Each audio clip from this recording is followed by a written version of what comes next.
Hi, I'm Dale Doherty, and we're here at the National Maker Faire on the UDC campus.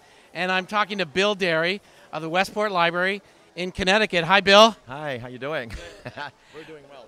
That's good. So you have a library with a makerspace. Right. You also host a Maker Faire. We do. We're the co-creators of the Maker Faire, and we get about 60. Last April, we had 6,500 people there. Wow. Let's start with that. Mark Mathias, one of the members of the community that came to you and said, I want to do a Maker Faire. Can I have a room? What was your response? The library usually doesn't do this, but what we said was, no. You can't have just a room. You can have the whole library, and we'll co-produce it with you. And that's 4 years ago. And we thought, oh, I wonder how many people will come. Maybe 800? 2,200 people showed up at the first one.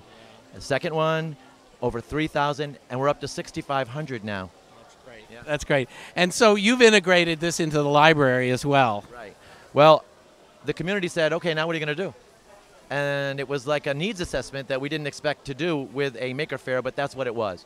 And they said, can you make something where every day we could have making activities? And from that, our director and a small group of us got together, and we found an engineer architect who put together a fantastic makerspace made out of metal, but it's old and new. We had airplanes created, copies of the GB Granville, the early Granville brother planes, and they fly in our makerspace. So Flight of the Imagination was our first thing. Tell me, what do you see for kids in this makerspace, and even adults if it applies? Well, what we see is engagement. What we see is ownership. What we see is their ideas coming to life. We see 8-year-olds training 80-something-year-olds. We see 80-something-year-olds sharing with 10-year-olds. So there's this intergenerational opportunity that schools don't really have. Yeah. And libraries don't always have, do they? No, they don't. But more and more libraries are seeing, wow, this is a new way to engage our community. Well, I think you said at the talk the other day, you know things are changing when you see a group of librarians learning to solder. Right, right. Well, that was one of the first activities we did after hearing John Seely Brown talk about a new culture of learning and mentioning that, hey, let's start with a Maker Faire. So we thought, why not go all the way, get these soldering irons, and introduce it as maybe a fundamental maker skill. Yeah. When you brought that up today, describe that artificial plateau. That was an interesting idea. Well, John Seely Brown said, in the past, which isn't very long ago, when you learned a new skill, it was that traditional S-curve where you go into it, you learn the skill, you climb the wall, you take a tutorial, you learn from your colleagues, and then you level out in a plateau. Where's the plateau?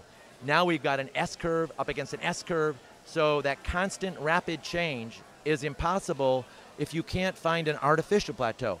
Making, tinkering, playing provide this artificial, and it's sort of like meditation, like your hobby.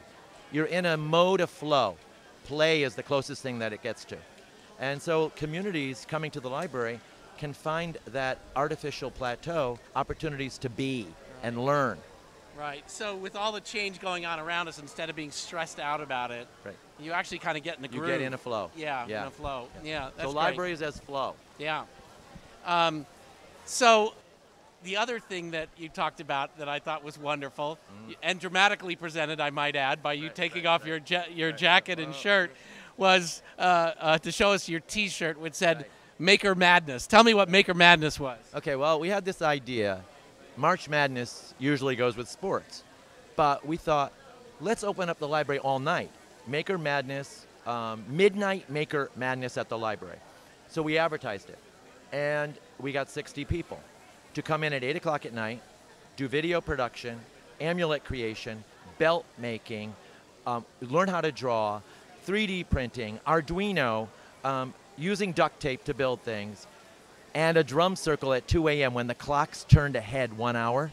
So, and we had a set-making group that transformed the library into like a futuristic but primitive space for a drum circle. Yeah. So it was a night of making, like I made it through the night at the Westport Library. Yeah. But it's an immersive learning environment, It right? is. And it's amazing how you can get depth out of a 12-hour period of time. So we went into more depth with Arduino and SketchUp than we would have in a normal workshop. That's great. Well, I think that's a great idea. We should talk about how that might spread. Next March, we should do it around the country, okay? I love it. I'm there overnight. Okay. We can do a March Maker Magic Yeah. 2016. You know, tell me about one of the kids in your makerspace, a specific kid Okay. that's here today. AJ Lahiri, who's here today, is a senior this year. He's been here for 2 years at a technical school in Stamford, Connecticut. He is a math whiz. He is in his brain a lot. I mean, he's more introverted.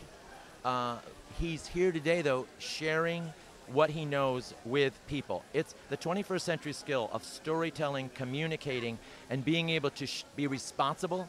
That's what happens in a makerspace. He's in charge of his learning. Yeah, that's great. So, well, Bill, thank you for what you're doing. And thank you for your inspiration. Yeah, and say hi to Mark and all the good folks back in Westport. Thanks a Thank lot. you. Thank you. Bye-bye.